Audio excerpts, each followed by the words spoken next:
नमस्कार, आप देख रहे हैं रिपब्लिक भारत। आपके साथ मैं हूं श्वेता त्रिपाठी और मेरे साथ इस बुलेटिन में गायत्री और अनामिका सिंह मौजूद है। शुरुआत बड़ी खबर के साथ कर रहे हैं। सीट शेयरिंग का फॉर्मूला तय हुआ, सीट तय हो चुकी है आम आदमी पार्टी और कांग्रेस के बीच। बड़ी खबर इस वक्त आपको बता रहे हैं। दिल्ली में साथ मिलकर चुनाव लड़ेंगे, गुजरात में साथ मिलकर चुनाव लड़ेंगे, हरियाणा में चुनाव साथ मिलकर लड़ेंगे, चंडीगढ़ और गोवा में भी आम आदमी पार्टी और कांग्रेस साथ मिलकर चुनाव लड़ेंगे। तो दिल्ली में 4-3 का फॉर्मूला तय हुआ है, हरियाणा में कांग्रेस के साथ 9 और 1 का फॉर्मूला तय हुआ है, चंडीगढ़ और गोवा में भी साथ मिलकर चुनाव लड़ेंगे। यानी साथ मिलकर के वो सीटें जिनको लेकर संशय था वो अब क्लियर हो चुकी हैं कि कौन कौन सी सीटें हैं जिस पर साथ मिलकर चुनाव लड़ा जाएगा। क्या कहा क्या गया है इस सीट शेयरिंग को लेकर, सुनिए जरा। दिल्ली लोकसभा में 7 सीटें हैं। आम आदमी पार्टी 4 पे लड़ेगी। वो 4 सीटें नई दिल्ली, वेस्ट दिल्ली, साउथ दिल्ली और ईस्ट दिल्ली। कांग्रेस पार्टी 3 सीटों पर दिल्ली में चुनाव लड़ेगी, चांदनी चौक, नॉर्थ ईस्ट और नॉर्थ वेस्ट।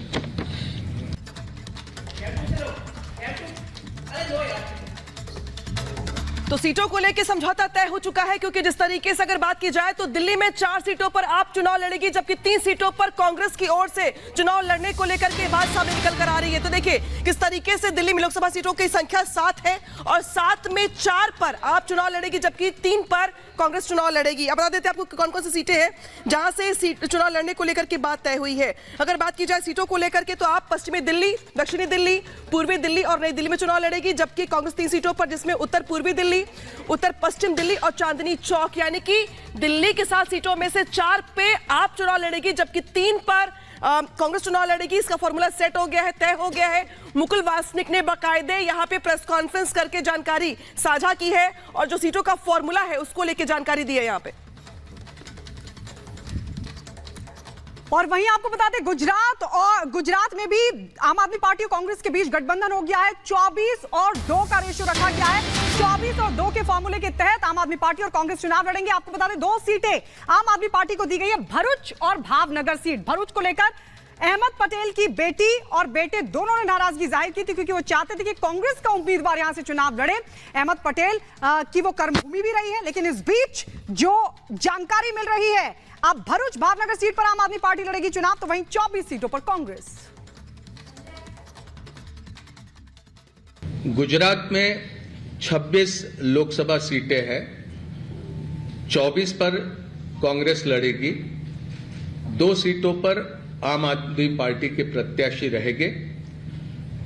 भरूच लोकसभा और भावनगर लोकसभा की ये सीटें होगी। हरियाणा में 10 लोकसभा सीटों में से 9 सीटों पर भारतीय राष्ट्रीय कांग्रेस लड़ेगी और 1 सीट जो कुरुक्षेत्र की है वहां पर आम आदमी पार्टी के प्रत्याशी लड़ेंगे। चंडीगढ़ को लेकर लंबी चर्चा हुई, लेकिन आखिरी में यह तय किया गया कि चंडीगढ़ में भारतीय राष्ट्रीय कांग्रेस के प्रत्याशी चुनाव लड़ेंगे। गोवा में भी, खास करके दक्षिण गोवा में विस्तार से चर्चा हुई, लेकिन फिर यह तय किया गया कि गोवा की दोनों सीटें ये भारतीय राष्ट्रीय कांग्रेस पार्टी लड़ेंगी। और इस वक्त लोमा ज्यादा जानकारी के लिए हमारे साथ जुड़ चुके हैं। लोमा, ये तमाम अगर जगहों को हम देखें जहां पर गठबंधन आम आदमी पार्टी और कांग्रेस ने किया है, यहां पर इन तमाम सीटों में एक बात बिल्कुल क्लियर है कि आम आदमी पार्टी सेफ गेम खेल रही है। जो सीटें जहां पे लगता है कि चांसेस थोड़े बन सकते हैं वो अपने पास और बाकी कांग्रेस।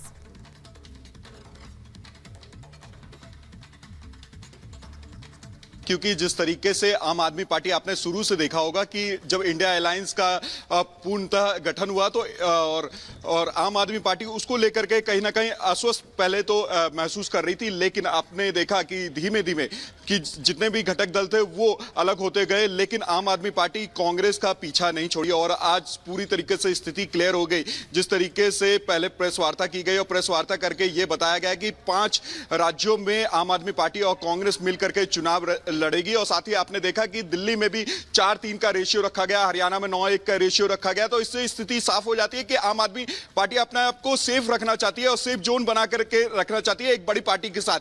कहीं ना कहीं स्थिति बिगड़े तो बड़ी पार्टी को उससे खामियाजा हो, ना कि आम आदमी पार्टी को इससे कोई दिक्कत हो। इसी को लेकर के ये पूर्णतः सीट गठबंधन को अपनाया गया। और पूर्णतः रूप से आप देख सकते हैं कि जो लगातार ही आम आदमी पार्टी के नेता हैं वो लगातार कांग्रेस का साथ छोड़ना नहीं चाहते, क्योंकि कांग्रेस एक बड़ी पार्टी है और बड़ी पार्टी के पीछे एक छोटी पार्टी रह करके अपना अस्तित्व को बचाए रखने के काम पे लगी हुई है। जी बिल्कुल ओमस, अहम जानकारी दे रहे हैं आप, लेकिन इसी के साथ ये भी साफ हो जाता है कि कांग्रेस यहां पे दरअसल लीड करती दिखाई नहीं दे रही है। जो बाकी छोटे छोटे दल है, चाहे आप आदमी पार्टी हो चाहे समाजवादी पार्टी, वो यहां पे ज्यादा लीड करते दिखाई दे रहे हैं। इसी से रुक करते हैं बड़ी खबर का जो कि आ रही है चुनाव को लेकर के। दरअसल बीजेपी को लेकर के यहां पे बड़ा हमला बोला गया है। बीजेपी ने आप और कांग्रेस के गठबंधन पे हमला बोला है और कहा कि ये गठबंधन नहीं बल्कि ठगबंधन है। तो देखिए जिस तरीके से मुकुल वासनिक प्रेस कॉन्फ्रेंस कर रहे थे, प्रेस कॉन्फ्रेंस करके जो सीटों का फॉर्मूला है वो जानकारी उन्होंने दी, उनकी तरफ से दी गई। लेकिन इसी के साथ साथ बीजेपी के टारगेट पर आ गई अब ये गठबंधन। और बीजेपी की ओर से कहा जा रहा है दरअसल कि ये गठबंधन नहीं है बल्कि ठगबंधन है। सुनिए क्या कुछ कहा जा रहा है बीजेपी की ओर से।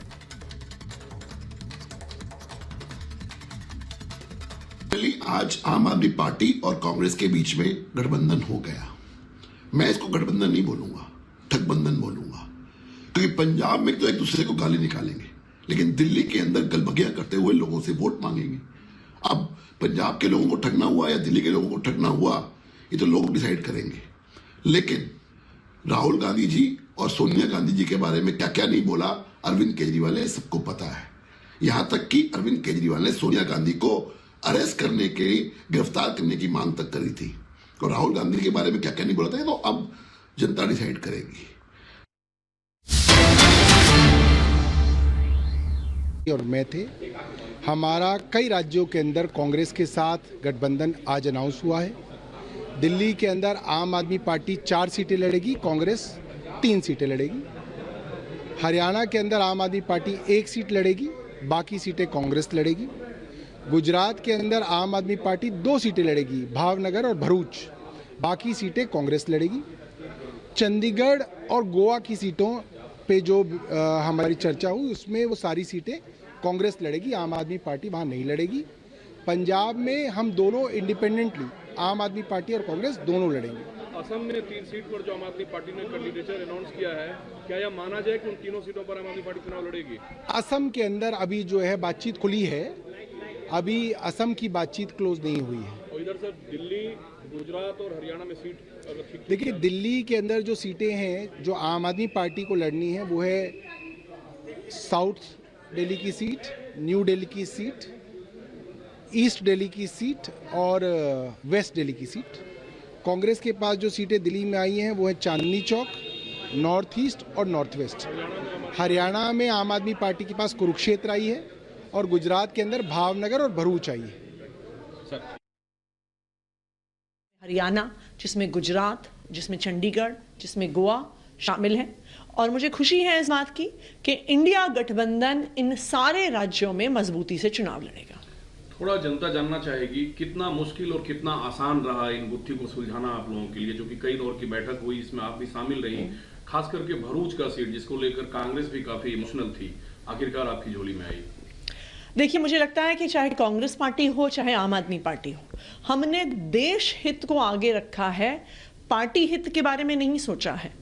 और देश हित को आगे रखते हुए दोनों ही पार्टियां, चाहे कांग्रेस पार्टी हो चाहे आम आदमी पार्टी हो, इस बात के प्रति प्रतिबद्ध थी कि इस अलायंस को हम सफल करवाएंगे। और देखिए किसी भी अलायंस में कुछ कॉम्प्रोमाइज एक पक्ष करता है, कुछ कॉम्प्रोमाइज दूसरा पक्ष करता है। तो कुछ कॉम्प्रोमाइज आम आदमी पार्टी ने किया, कुछ कॉम्प्रोमाइज कांग्रेस पार्टी ने किया, लेकिन अब मिलकर मजबूती से इंडिया अलायंस चुनाव लड़ेगा और हम दिल्ली में भी जीतेंगे, हरियाणा में भी जीतेंगे, गुजरात में भी जीतेंगे, गोवा में भी जीतेंगे। असम को लेकर कब तक खबर आएगी, क्योंकि आपने 3 सीटों की बात वहां की है, क्या आम आदमी पार्टी लड़ेगी उन 3 सीटों पर?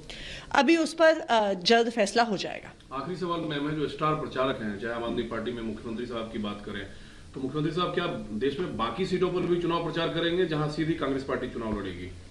देखिए अभी एक कोऑर्डिनेशन कमेटी हम बनाएंगे जिसमें हर स्टेट के लिए कोऑर्डिनेशन कैसे होगा, कैंपेन कैसे होगा, उसकी बातचीत करके पर हम तय करेंगे। लेकिन पूरा गठबंधन मजबूत। तो आम आदमी पार्टी और कांग्रेस के बीच गठबंधन कुछ राज्यों में, कुछ राज्य अभी बाकी हैं। मतलब लड़खड़ाया विपक्ष जो है अब वो अपने पांव पे खड़े होने की कोशिश कर रहा है। कितने दिन तक साथ चल पाएगा, ये बड़ा सवाल है। लेकिन इस बीच आपको बता दें, महाराष्ट्र से बड़ी खबर आ रही है। शरद पवार ने अपनी पार्टी का नया सिंबल लॉन्च किया है। महाराष्ट्र के रायगढ़ में नया सिंबल लॉन्च किया। ये बड़ी जानकारी आपको दे दें, शरद पवार ने पार्टी का नया सिंबल लॉन्च किया है। हाल ही में पार्टी और सिंबल दोनों हाथ से चले गए थे और इस बीच बड़ी जानकारी आपको दे दें, महाराष्ट्र के रायगढ़ में पार्टी का नया सिंबल लॉन्च किया गया। तुतारी बजाता व्यक्ति पार्टी का सिंबल है जो कि रायगढ़ में लॉन्च किया गया। यह नया सिंबल है, शरद पवार की तरफ से पार्टी का नया सिंबल लॉन्च किया गया है।